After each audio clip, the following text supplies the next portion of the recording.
In this video, we're going to talk about how to find the right bike for you, ages 15 and up.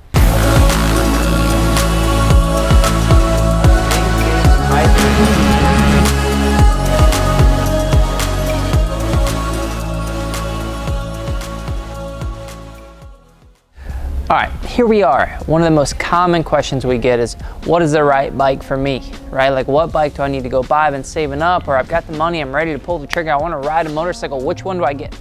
Okay, so today we're going to try to help solve a couple of those problems for you guys. We're at TJs Cycle Shop here in Austin, Texas, and they've given us a lot of bikes to choose from. So the first thing that I want you guys to think about is, what discipline of riding are you looking to do? Are you wanting to become a motocross racer? There's a certain bike for that. Are you wanting to become an enduro racer? There's a certain bike for that. Do you want two-stroke versus four-stroke? You got to understand what you need, and we'll kind of explain the differences and the nuances between those bikes as this video goes on. But the big thing is understand that most of those bikes can do every other discipline. It's just, what are you going to do more?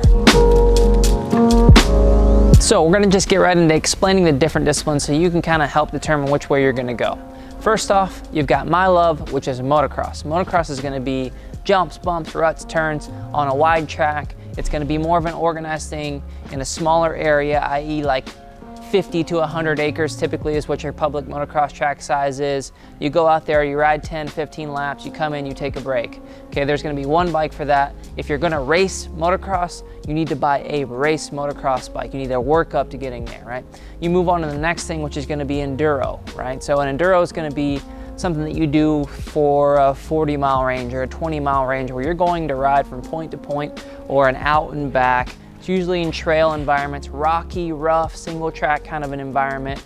A lot of people lean towards that because they can not only go do that in camp, but they can do that with their family. It can be more of an adventure than an actual competition. So that's more of an enduro / cross-country type thing. Another thing you've got to determine before you even get into the bike sizes and what's going to suit you is, do you want two-stroke or do you want four-stroke? We do have a video on two-stroke versus four-stroke so you can understand the nuances between those two and make a better decision on which way you should go. All right, there's one thing I want you to do before you hop off this video. All this valuable information I gave you, I just want you to give me something back. I just want you to check out our merch store. It's shopmxf.com. You don't have to buy anything, just go look at it. Let us know what you think in the comments. And the last thing we're going to talk about before we jump into the bikes is going to be, like, what skill level you're at. Have you ever ridden before? Do you need to jump into a race bike right away?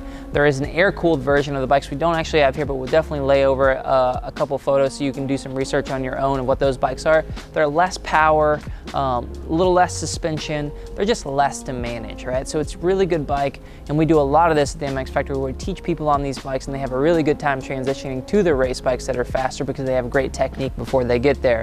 So definitely, if you're new to riding, I would definitely look into more of the air-cooled trail bikes to start with. Okay, so one big thing that I need to get out there in the air is ride height, like how tall you are versus a bigger bike. So what I want you to understand, other than the air-cooled bikes, so the air-cooled bikes are going to have a little lower seat height. All of the race versions of any bike you choose, especially the newer ones, they're within 1 to 2 inches of height, right? So you're gonna have like as low as a 125cc two-stroke and as high as a 450cc four-stroke, but the frames and the geometry of the frames are pretty much the same, they just have less power. The slowest race bike you can buy is gonna be a 125cc bike, that's 2 strokes. And that's gonna fit in the category of the 250 four-stroke. So if you're going to the shop and you wanna start at the lower end speed-wise, you're gonna either look into a 125cc two-stroke or a 250cc four-stroke.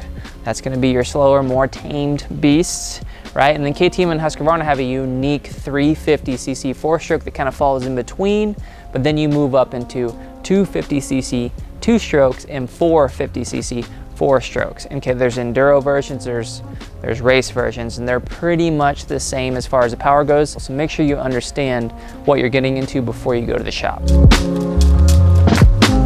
All right, we mentioned in the beginning of the video, motocross bike, cross-country bike, enduro bike. So I just want to kind of quickly go over the differences that I know. You'll have to do a little more research to get all the difference between the bikes.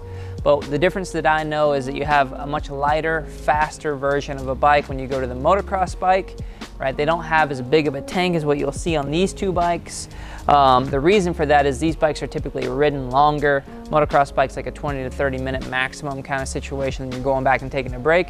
These could be up to 3 hours of riding before you take a break. So they build in bigger tanks, they build in different transmissions and motor packages in these bikes. But I will say one of the big differences between the cross-country bike and the enduro bike is the headlight setup, right? So the idea here with the enduro bike is that you may have to get on the road to go from point A to point B, or transitions in the race world, where this is more of like, hey, I'm just going to unload my bike.